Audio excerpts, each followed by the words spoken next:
Joe Biden has given a speech on primetime TV telling voters that former President Donald Trump and his supporters threaten their democracy. The midterm elections are in a couple months. They'll determine who controls the House of Representatives and Senate. In his address, Biden accused Trump supporters of undermining the rule of law and rolling back the rights and freedoms of citizens. Biden's Democrats are only narrowly ahead in opinion polls, but issues like inflation and abortion have upended the political playing field. Here's more from Biden's speech. Too much of what's happening in our country today is not normal. Donald Trump and the MAGA Republicans represent an extremism that threatens the very foundations of our republic. MAGA Republicans do not respect the Constitution. They do not believe in the rule of law. They do not recognize the will of the people. They refuse to accept the results of a free election. And they're working right now, as I speak, in state after state, to give power to decide elections in America to partisans and cronies, empowering election deniers to undermine democracy itself. MAGA forces are determined to take this country backwards to an America where there is no right to choose, no right to privacy, no right to contraception, no right to marry who you love. And let's bring in U.S. analyst Peter Dahl. This was Joe Biden like we've never really seen him, quite fiery and giving Trump and his supporters a real thrashing. This was a Biden as we haven't seen him in a very long time. This is perhaps one of the most forceful speeches I think we've seen him given as president. But also, before that as a candidate, for the past 3 years, he's really tried to paint himself as the uniter-in-chief, as someone whose decades of experience in the Senate, back when he was a senator, put him in a position to, reach across the political aisle, to make deals, to get things done after years of dysfunction in Washington.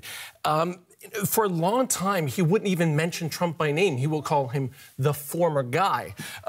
So really not make it about Trump, but make it about America. And in this case, it seems like he is now waking up to the fact that this is not the Washington that he came of age in.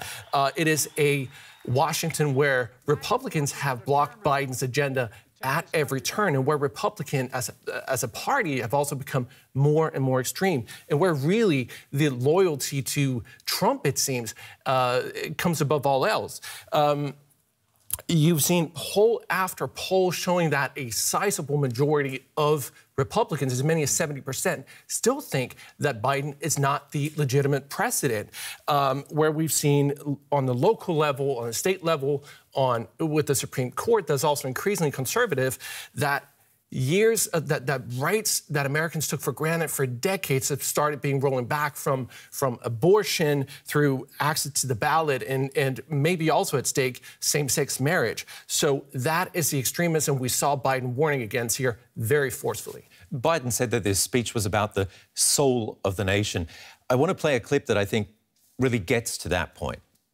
We are still at our core a democracy, and yet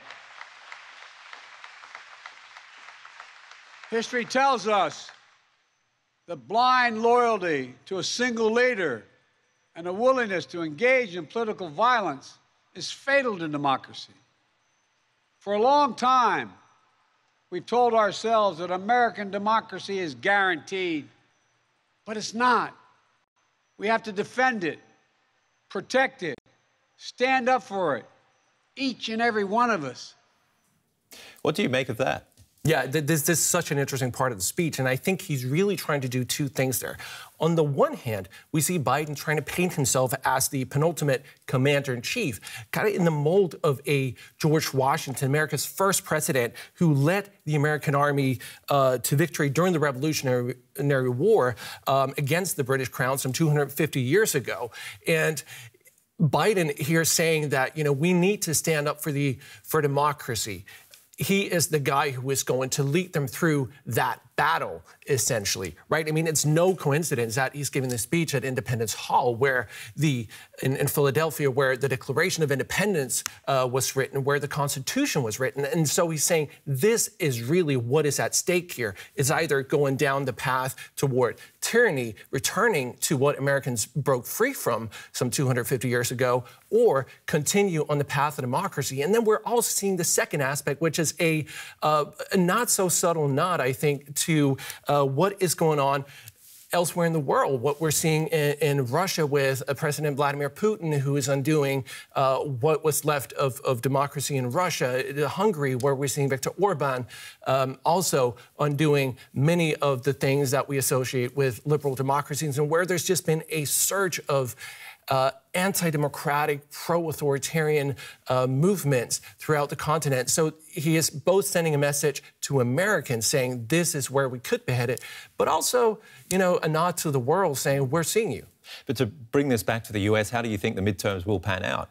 It is a very tough question. One day in U.S. politics can be a year in other places. So we are beginning to see the pendulum swing back in Democrats' favor, and this is coming after after years of frustration with Biden, who ran on being the guy who could get things done in Washington. For a long time, he wasn't able to do that, also because of infighting among Democrats.